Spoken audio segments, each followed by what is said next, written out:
привет, дорогие друзья! Наконец-то я добралась до камеры и могу с вами поговорить. Я несколько раз сейчас перестраивала свет, потом у меня потух камин, который сейчас горит, вы можете видеть его.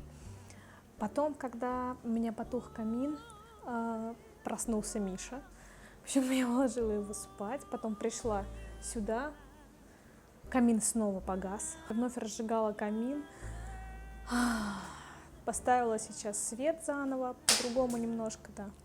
Камин будет немножко потрескивать, так что не пугайтесь, если что.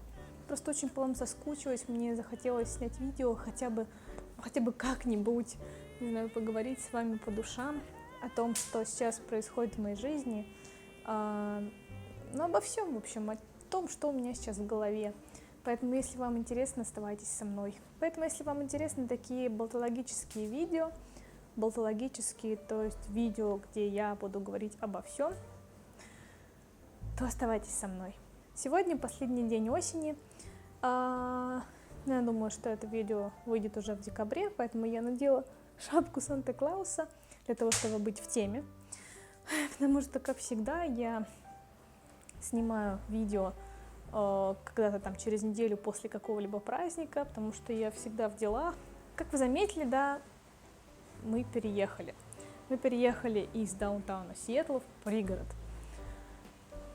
В общем-то, больше из моего окна не видно кучу небоскребов. У меня там несколько сосен, и ночью здесь гробовая тишина. Меня это реально иногда напрягает, потому что я, как вы помните, боюсь темноты. Я человек такой боязливый. И сегодня полночи я не спала, потому что мне приснился кошмар, и я не могла больше уснуть. Мне хотелось спать, но я боялась заснуть, потому что я боялась, что я вновь провалюсь в этот сон и вновь окажусь в этом ужасе. В общем, если у вас есть какие-нибудь советы о том, как справиться с вот этим вот страхом, не знаю, ночных кошмаров и всяких бабаек, которые обитают вокруг нас, то пишите, пожалуйста, внизу в комментариях. Мне будет очень интересно почитать их. Надеюсь, что вы мне подскажете какое-нибудь решение, то я так с ума сойду. В общем-то, скоро Новый год, скоро Рождество. Здесь в Америке Рождество отмечают раньше, чем Новый год. В России, наоборот, сначала отмечают Новый год, а затем отмечают Рождество.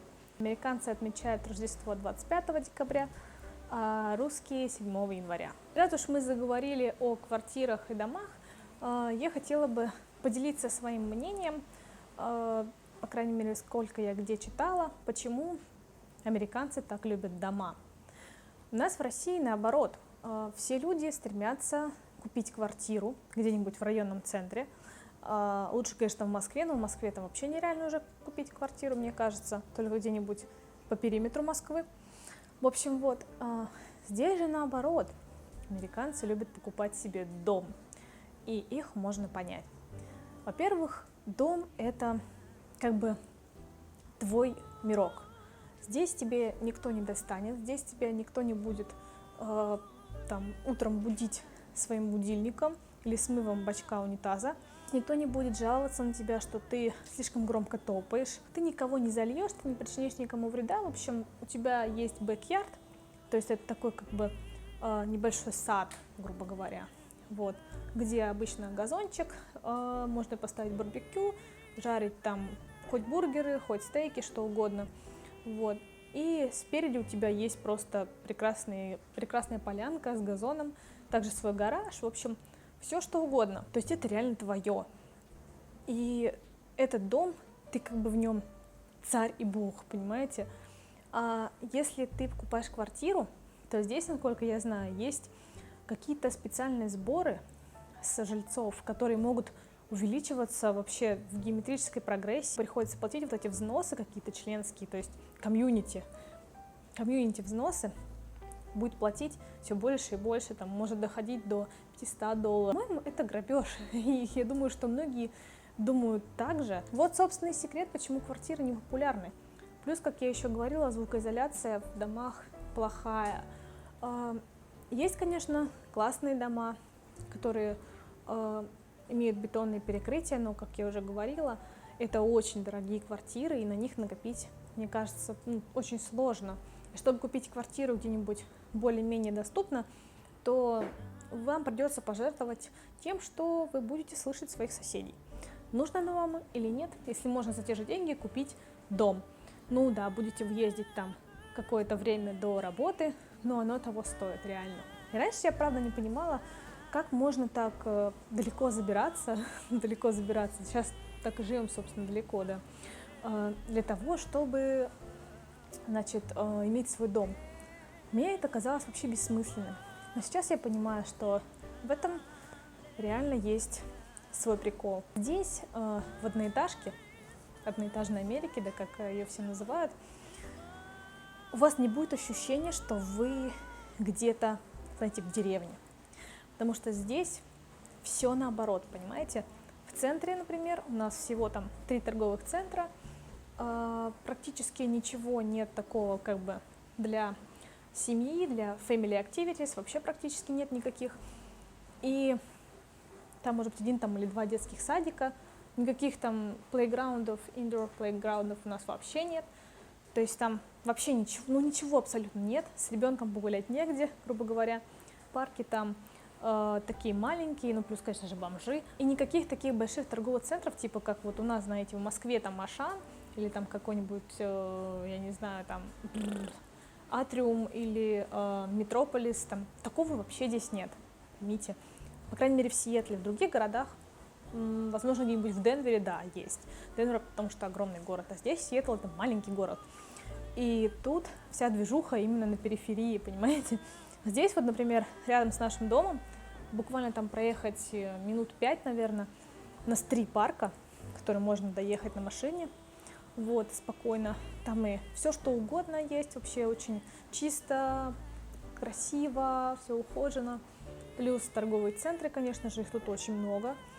Они все практически находятся рядом с хайвеями, то есть очень удобно, ты проехал по хайвею, выехал, все, вышел на экзит, и все, и у тебя уже там торговый центр, ты все что угодно купил, тебе загрузил и поехал обратно. То есть никаких пробок, никакого трафика нету, по крайней мере, если ездить не в час и пик. У меня, конечно же, этот месяц, ноябрь, знаменован тем, что я наконец-таки научилась реально водить машину на ручной коробке передач. Да, друзья, я не умела водить машину на ручной коробке передач. Мне стыдно за это, но так уж получилось, что самая первая машина у меня была на автоматической коробке передач.